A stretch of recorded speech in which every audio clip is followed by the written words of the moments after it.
Du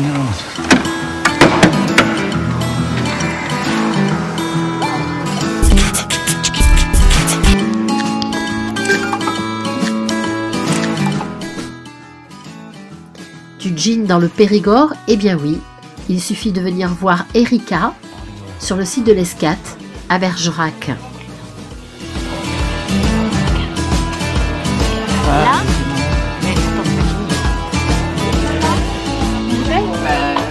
L'aventure est née un soir où Paul, rentrant d'Irlande, Paul qui est apiculteur, rentrant d'Irlande, m'a dit en fait le gin, le vrai gin, c'est super bon. Et c'est vrai qu'on était plutôt habitués nous à boire du gin, du mauvais gin avec du casse et voilà, en boîte de nuit. Boîtes, voilà. avec du chouette. Il m'a dit c'est super bon, on va faire du gin. Alors, sur principe, j'ai dit oui, d'accord, ok, pas de problème, faisons du gin. Et puis il m'a fait goûter des très bons gins. Et j'ai perçu que ça pouvait être un produit assez noble.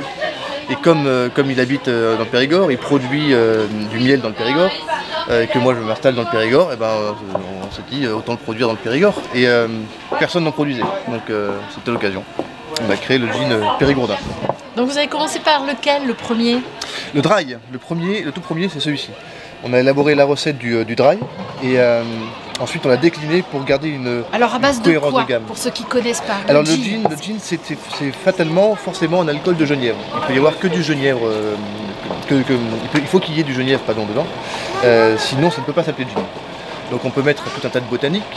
La législation nous impose de l'alcool d'origine agricole et du genièvre, mais on peut mettre après de l'estragon, de la racine d'iris, tout un tas de choses qui vont nous donner du goût. Nous, notre recette, elle est de 8 botaniques, entre autres du miel, évidemment, du miel de bruyère de variété Erika. Et puis on a aussi un petit peu de physalis, on a de la feuille de noyer, et tout ça c'est récolté à 90% dans le coin, dans la région de Bergerac, en tout cas en Dordogne pour la plupart. Donc on a élaboré cette recette avec du miel de bruyère Erika et des botaniques locales. Sauf une, pour l'instant, qui vient du Japon. Il y en a assez loin. C'est un petit agrume, une sorte de mini mandarine qui s'appelle la baie de Sancho. Ou le poivre au citron. Et ça va bientôt, on espère, réussir à pousser dans la région. Ah oui, vous allez essayer d'en faire pousser. Et donc après, on continue avec le gin de printemps. Voilà, quand on distille toute l'année du gin, on ne peut pas avoir des botaniques fraîches toute l'année. Donc on a de la fleur de sureau par exemple, c'est impossible de l'avoir fraîche en hiver. Et donc si en hiver on a besoin de produire du gin parce qu'on n'a plus de stock, on produit tout ça avec des botaniques sèches. Ça c'est très pratique. Mais quand le printemps arrive et qu'on a l'occasion d'avoir des fleurs et des plantes fraîches, on en profite pour faire un gin de printemps qui est un peu plus fleuri, un peu plus floral et un peu plus herbacé, grâce au sureau qu'on apporte, au sureau frais de la recette. Voilà. Une quantité de sureau plus importante et fraîche surtout. On récolte et on le distille quasiment aussitôt. Ensuite, on a développé d'autres sous-gammes de gin, comme le Navy Strength, qui est un gin de marine, un alcool qui titre 57 degrés. C'est très bon, ça tue la Covid. C'est très bon. Ça, le Covid, ça il ne résiste pas, ça c'est sûr. Non, ça ne peut pas résister. Non, c'est mon préféré. Mais c'est très très bon, c'est assez rond. Comme c'est la même recette que le dry, sauf qu'il est moins réduit, et donc il est plus fort en goût. Il va être un peu plus... Le miel aussi qu'on distille va être plus concentré, donc il va être un peu plus rond et un peu plus goulayant. Ça c'est un alcool... Pourquoi Navy? Alors Navy Strength, la mention Navy Strength, on la trouve que sur le gin ou le rhum, et sur les alcools qui font 57 degrés, puisque la Navy anglaise, la marine anglaise, pour ces bateaux, à l'époque des bateaux à voile, pour ces bateaux, ne chargeaient que des alcools qui étaient très forts. Les marins avaient le droit à une sorte d'avantage en nature, de paiement, de boire de l'alcool, un quart d'alcool quand ils prenaient leur tour de garde, à la barre ou sur la lunette, et ils voulaient un alcool qui soit assez costaud. Et pour être sûr qu'il fasse bien, qu'il ait en tout cas un titrage suffisamment costaud à l'époque, il le mélangeait avec un petit peu de poudre noire, il l'enflammait. Si ça brûlait correctement, c'est que l'alcool était puissant. Et quand on a eu des instruments de mesure, des alcomètres, des pèse-alcool, on s'est aperçu qu'il fallait qu'il fasse 57 degrés pour brûler avec la poudre noire sans qu'elle fasse de fumée blanche, sans qu'elle fasse pchit ou qu'elle se voie. Et donc la Navy anglaise a dit, la mention Navy Strength, ce sera pour les alcools à 57 degrés au minimum. On peut en trouver des plus forts. Mais... Et le Old Tom? Alors le Tom c'est pareil, c'est une sous-catégorie de gin aussi, ça aussi c'est une petite histoire un peu bijou. En Angleterre, il y a eu une période où les gens pochetronnaient quand même pas mal, et c'était devenu un problème de santé publique. Donc Les pouvoirs publics ont dit stop, plus de gin, le gin c'est interdit. La bière, le vin, on pouvait en boire, il n'y avait pas de problème, mais le gin c'était terminé. Et donc comme tout ce qui est interdit suscite l'envie, eh bien, ils sont mis à produire dans leur cave ou leur grenier un alcool de contrebande, frelaté, pas très bien distillé. Et donc il avait un goût affreux. Ils ont pris l'habitude de le colorer en mettant dedans des fruits, des plantes, du sucre, pourquoi pas du miel aussi. Et le distribuer uniquement dans les endroits où il y avait un petit chat noir sur l'étiquette, sur l'enseigne du restaurant ou du bar. Et c'était distribué sous le manteau quelque part. C'était une sorte de gin de contrebande. Donc on a pris notre gin dry et on a fait une macération dedans et on l'a sucré en plus avec du miel d'acacia. Du Périgord. Du Périgord. Mais il y a aussi une vodka, il n'y a pas que du gin. Oui, une vodka. Enfin deux d'ailleurs, parce qu'il y a aussi celle-ci, Alors, la Novik. tout à fait, oui. Une vodka qui est distillée avec du miel et du pollen. Bien. Ah bah, non, je suis occupé là, ça peut pas arriver avec des billets dans les mains. Bah viens avec des billets dans les mains, c'est pas un problème. Non, c'est vulgaire. Une vodka qui est distillée avec du miel et du pollen. Du miel toute fleur, mais Paul confirmera, c'est du miel dominant de châtaignier. Oui, Même. non, c'est le pollen qui est dominant. Le pollen, pardon. Pollen dominant de châtaignier, effectivement. Et cette histoire de vodka, la vodka Novik, effectivement, ça c'est peut-être plus toi qui va te charger d'en parler. Ah d'accord.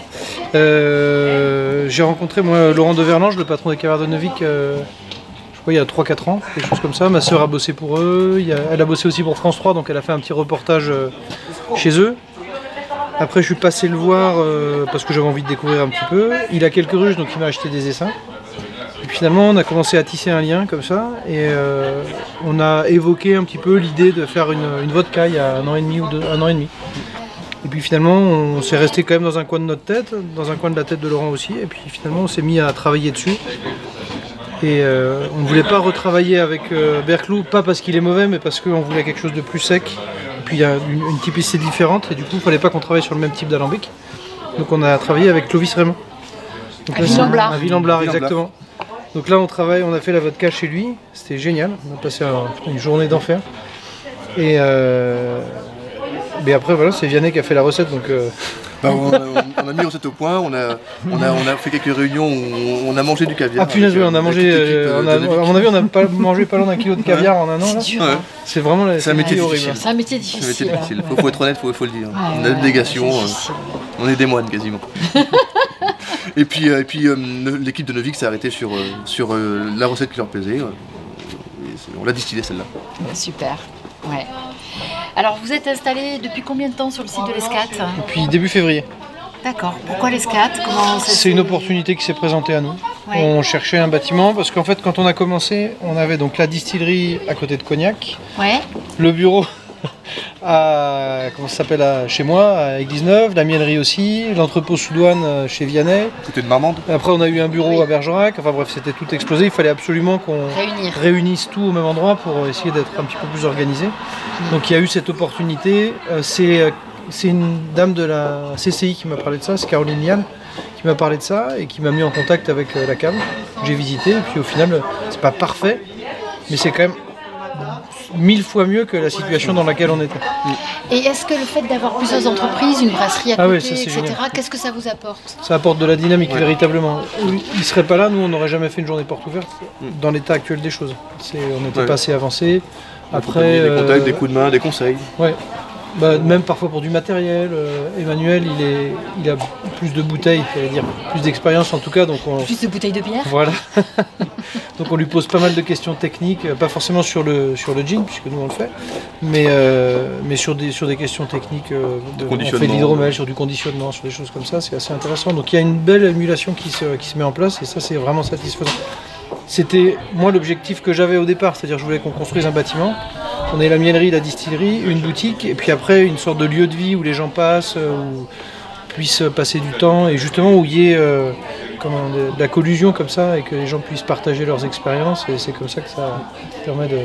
C'est aussi pour ça qu'on travaille avec, pour la production, le plus possible d'acteurs locaux. Là, les étiquettes, c'est une graphiste qui est à côté de la Linde. Oui, alors on doit préciser quand même qu'il y a les étiquettes, mais on a vu aussi il y a l'intérieur des étiquettes. Et toutes les bouteilles ont l'intérieur de l'étiquette. Les bouteilles sont absolument magnifiques. Et du coup voilà, c'est une graphiste, son entreprise s'appelle Hookpick. À chaque fois j'arrive jamais à me souvenir le nom, mais elle est à côté de la Linde, entre la Linde et Bergerac, à Couze. Voilà. D'accord, oui, c'était important. Où est-ce qu'on peut trouver votre gin et votre vodka? Sur le Bergeracois, dans toutes les caves bergeracoises. Oui. Pas mal maintenant de bars aussi. Ouais. Et puis comme là, on a une personne à l'alternance avec nous cette année, on va pouvoir se diffuser un petit peu plus parce qu'on ne nous voyait pas suffisamment pour acheter. On commence à vous connaître. Voilà, mais là on voit la bouteille, les gens connaissent la bouteille, c'est bien qu'ils connaissent nos trombines pour avoir envie de le déguster parce que finalement c'est un produit comme un autre si on ne connaît pas les gens et tout de suite ça prend une autre dimension quand on connaît les gens qui le produisent. Tout à fait. Donc c'est quand même sympa. Et l'histoire et de comment c'est fabriqué. Voilà. Exactement, oui, on est tout à fait d'accord. Merci. Avec grand plaisir. Merci à vous. Saleté de poste. Allez, tu vas marcher, oui.